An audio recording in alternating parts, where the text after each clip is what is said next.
मैं आपको building material अभी शुरुआत कर रहा हूँ और बिल्डिंग मटेरियल सारे जो चैप्टर्स है एक-एक करके मैं आपको पढ़ाऊँगा, ठीक है? और अगर आपको मेरा वीडियो और मेरा मेहनत अच्छा लगता है तो एक लाइक ज़रूर करिएगा और अपने दोस्तों में इस वीडियो को ज़रूर शेयर करिएगा। बिल्डिंग स्टोन, ठीक है? तो बिल्डिंग स्टोन जो है कि कैसे प्राप्त होते हैं, कौन-कौन से एग्ज़ाम्पल्स हैं, कैसे-कैसे और हमने हमने डिवाइड किया हुआ है, सारे चीज़ों को मैं पढ़ाऊँगा। और सबसे इम्पोर्टेंट मैं आपको बता दूँ, कोई भी जो एग्ज़ाम्पल हैं, उनको किस क्लासिफ़िकेशन में बाँटा गया है और उनमें कौन से मिनरल होते हैं। जो मिनरल वाली बात है, मैं एक वीडियो आपको अलग से पढ़ाऊँगा क्योंकि आपने अभी मिनरल के बारे में पढ़ा नहीं होगा डिप्लोमा में, जिसकी वजह से आपको ये वीडियो थोड़ा बोरिंग फ़ील होगी।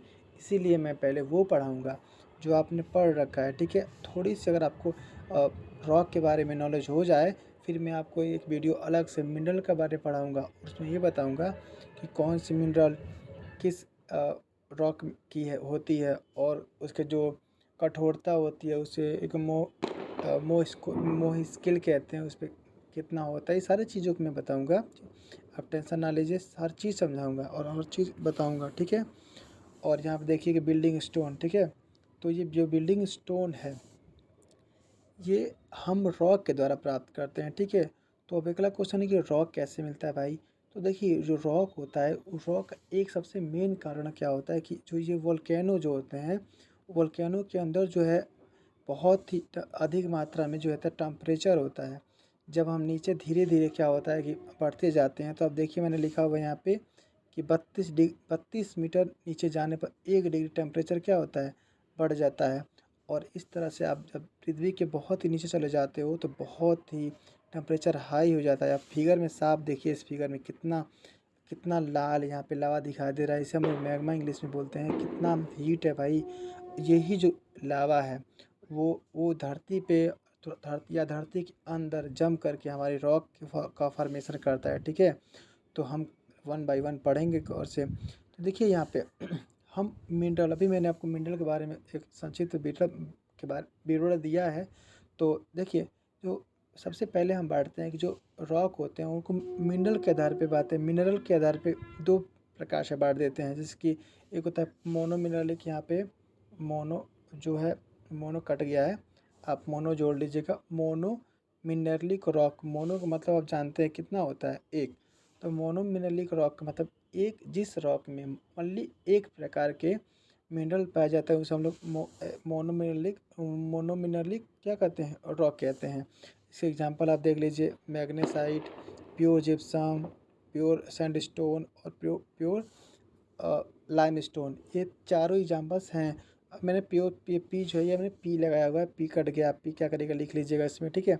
और एक है पॉलीमिनलिक, सॉरी भाई, सॉरी दोस्तों यार, यहाँ पे पॉली कट गया, पॉली को भी लिख लीजिए। यहाँ पे क्या है, हमने पॉली लिखा था, पॉली कट गया, आगे सब सही है, बस इसी स्लाइड में थोड़ा सा प्रॉब्लम है, ठीक है?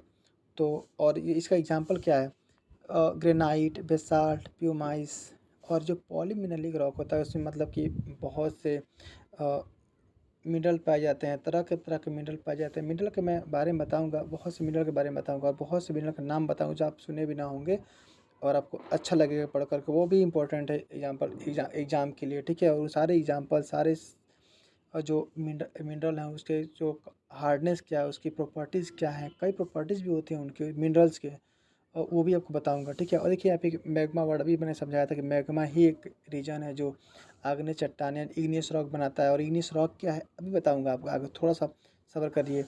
ये मैग्मा में मुख्यतः 3 प्रकार के मिनरल पाया जाता है, माइका, क्वार्ट्ज और फेल्सपार। ये तीन याद रखिए फिलहाल फिलहाल में, क्योंकि ये पूछ लेता है कभी कभी कि मैग्मा में कौन कौन से मिनरल होते हैं। तो फिलहाल में आप 3 याद रखिए मैग्मा में, माइ माइका माइका, क्वार्ट्ज और फेल्सपार। यहाँ मैं माफ़ करिए, लग रहा है मिस्टेक हो गया, माइका रहेगा, माइका, क्वार्ट्ज और फेल्सपार होगा, ठीक है?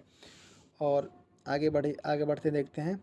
ये है मेन क्लासिफिकेशन। यहाँ से हमको लग रहा है कि आप पढ़े होंगे और सुने भी होंगे थोड़ा बहुत, लेकिन जो आप पढ़े हैं वो हम नहीं पढ़ेंगे। हम लोग थोड़ा सा उसे हट करके उसके ऐसे पॉइंट्स पढ़ेंगे जो पॉइंट्स हमको हमारे एग्ज़ाम में मिलेंगे, ठीक है? तो main classification of rock on the basis of origin, तो मतलब ऑरिजिन के बेस पे, मतलब हमारा जो रॉक फॉर्मेशन हुआ है वो कैसे फॉर्मेशन हुआ है, कहाँ से बना हुआ है, उसके आधार पर हम बात करेंगे। तो सबसे फर्स्ट ऑफ ऑल आता है इग्नियस रॉक।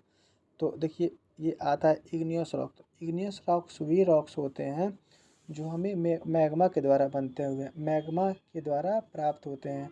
जो देखिए मैंने लिखा है ड्यू टू मैग्मा, साफ साफ मैंने आपको स्पष्ट रूप में लिखा हुआ ड्यू टू मैग्मा, मतलब मैग्मा पृथ्वी के अंदर है और वो बहुत ही अधिक टेम्परेचर पे और प्रेशर पे होता है। तो जहाँ भी कहीं धरती कमज़ोर होती है, ठीक है, तो वो दरार के माध्यम से क्या करता है, पृथ्वी के ऊपर आ जाता है। मैंने फर्स्ट स्लाइड में आपको दिखाया था, ये यहाँ देखिए, ये क्या है कि ऊपर पूरा लावा आ रहा है और ये लावा क्या करेगा, अब ऊपर पूरा जम जाएगा और कुछ पृथ्वी के अंदर जम जाएगा और इन दोनों की तरह से रॉक का फॉर्मेशन कर देगा। उस रॉक से जो उस रॉक को हम लोग क्या बोलते हैं, इग्नियस रॉक बोलते हैं।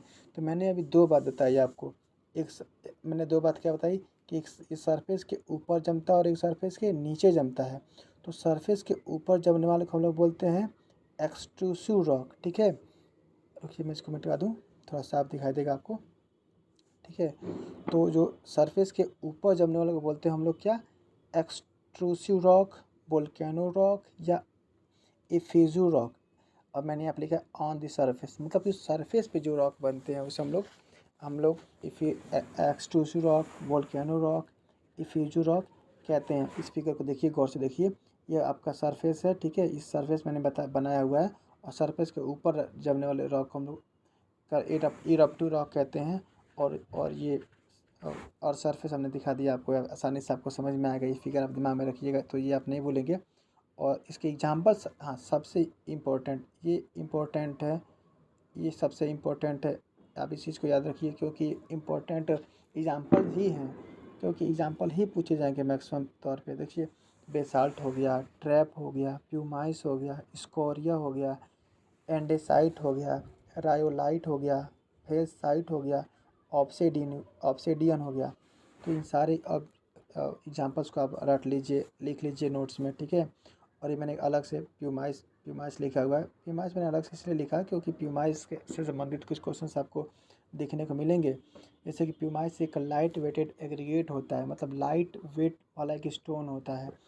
देखिए यहाँ पे मैंने लेस डेंसिटी होता है। क्यों लेस डेंसिटी होता है भाई साहब, क्योंकि परफोरेटेड होता है। क्यों, मतलब इसमें क्या होता है कि उसमें क्या पाए जाते हैं, उसमें रंध्र पाए जाते हैं। क्या पाए जाते हैं उसमें, परफोरेट मतलब मैक्सिमम रंध्र पाए जाते हैं, जिसकी वजह से उसका डेंसिटी कम हो जाता है और ये सरफेस के ऊपर पाया जाता है। तभी तो हमने यहाँ पे इसमें इस एग्जाम्पल है प्यूमाइस सरफेस के ऊपर पाया जाता है, ठीक। और ये लाइट वेट कंक्रीट में यूज होता है। लाइट वेट कंक्रीट क्या होता है, इसके एग्जांपल्स क्या हैं, ये यूज क्या होता है और इसके इम्पोर्टेंस क्या है, सारी चीज़ें आपको इस सीटी में पढ़ाई जाएगी, ठीक है। यहाँ पर जान जाइए कि प्यूमाइस लाइट वेट कंक्रीट के लिए यूज होता है, ठीक है।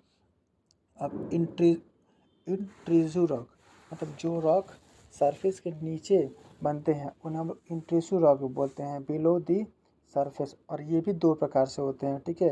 क्योंकि ये मान लीजिए सरफेस हो गया, एक सरफेस के कुछ ही डिस्टेंस पे बन जाता है, ठीक है। उससे हम लोग हाइपोवेसल कहते हैं।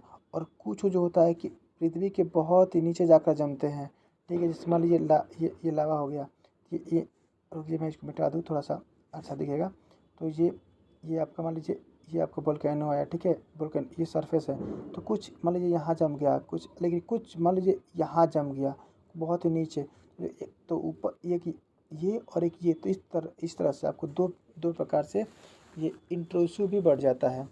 तो देखिए हाइपर बेसल जो होता है, जो लेस डेप्थ पे होता है, और प्लूटोनियम मतलब जो मोर डेप्थ पे होता है, मतलब ये जो नीचे होते हैं, ठीक है। और ये अब देखिए हाइपर बेसल, मैंने कुछ बातें लिखी हुई है हाइपर बेसल के बारे में। रेट ऑफ कूलिंग स्लो, मतलब जो ये होता है इसका जो कूलिंग मतलब ठंडा होने की दर होती है वो क्या होती है, बहुत ही स्लो होती है। जिसकी वजह से क्या होता है कि फाइन ग्रेन का निर्माण होता है, मतलब छोटे छोटे इसके जो ग्रेन होते हैं, इसीलिए इसे हम फाइन ग्रेन। हाइपर प्रेशर जो होता है क्या होता है, फाइन ग्रेन होता है। और इसके एग्जांपल देखिए आप, डोलेराइट, डायाबेस, माइक्रोग्रेनाइट और माइक्रोसाइनाइट। यहाँ पे साइनाइट और ग्रेनाइट है, तो ध्यान दीजिएगा, मैं माइक्रो ग्रेनाइट बोला हूँ और माइक्रो साइनाइड बोला हूँ।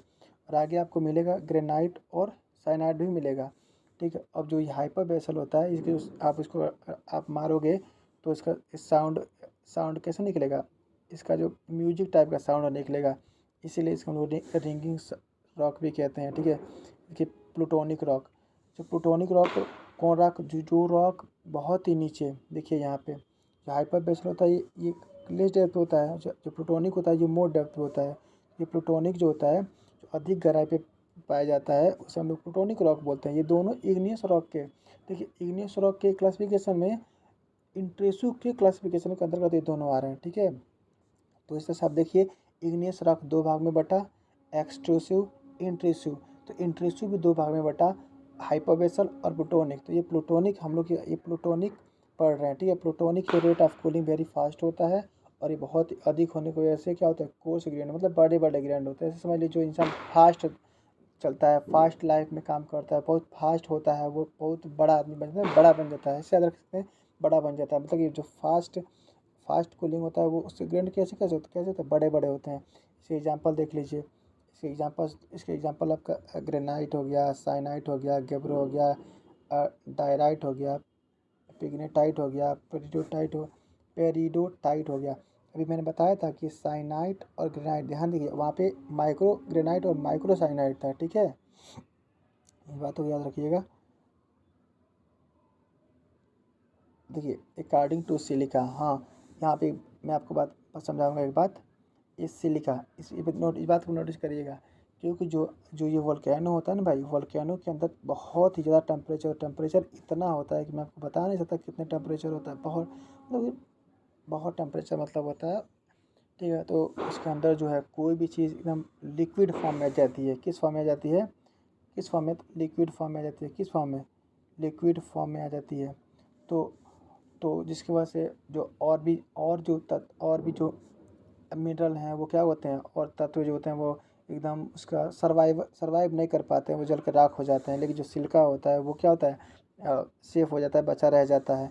इसीलिए हम सिलिका के आधार पर क्या इग्नियस रॉक को भी क्लासीफाई करते हैं। कैसे कैसे करते हैं भाई, तो देख लीजिए चार भाग में बांटते हैं। पहला हमारा होता है एसिड रॉक, एसी क्या होता है, एसिड रॉक। दूसरा होता है इंटरमीडिएट रॉक। तीसरा होता है बेसिक रॉक। चौथा होता है अल्ट्रा बेसिक रॉक। तो एसिड रॉक किसे कहते हैं भाई, तो देख लीजिए जिस रॉक में सिलिका की परसेंटेज मात्रा 80 से लेकर के 70% के बीच होती है उसे हम एसिड रॉक कहते हैं। और इसका एग्जांपल आप देख लीजिए ग्रेनाइट, रायोलाइट।